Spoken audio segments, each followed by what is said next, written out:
ঢাকা আন্তর্জাতিক বাণিজ্য মেলায় ক্রেতা দর্শনার্থী নজর কাড়ছে সাজাপ্রাপ্ত আসামিদের তৈরি পণ্য। বাঁশ, বেত ও পাট পণ্যের পাশাপাশি রয়েছে আরো অনেক কিছু।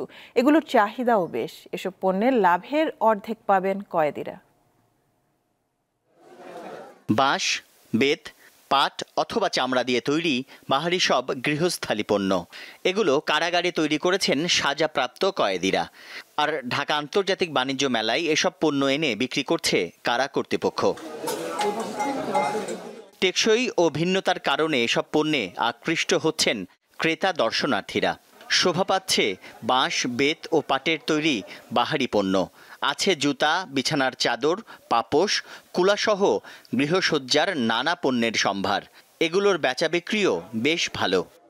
দেখলাম যে সশ্রম কারাদণ্ডের যারা দণ্ডপ্রাপ্ত হয় তারা সাধারণত কিছু কাজ করে, তো সুতরাং এটা একটা এন্টারপ্রাইজ গড়ে উঠেছে।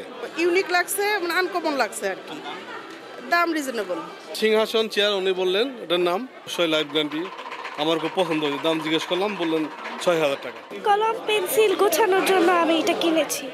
৩ শতাধিক পণ্য মিলছে ঢাকা আন্তর্জাতিক বাণিজ্য মেলার কারা পণ্য প্যাভিলিয়নে। ৪০টি কারাগারের বন্দীরা এগুলো তৈরি করেছেন। সব জিনিসের মোটামুটি ভালো সাশ্রয় আছে। আমি তো এটা একটা লইলাম ৯২০ টাকা। এটা মনে হয় যে রুটি বেলার কিছু একটা। পরে উনি বললো যেটা টুল হিসেবে ইউজ করা যাবে। সাজাপ্রাপ্ত আসামি ওরা যখন ছুটে যাবে, জেল থেকে বের হবে, আমার মনে হয় তারা নিজেরা পরে কিছু করে খেতে পারবে।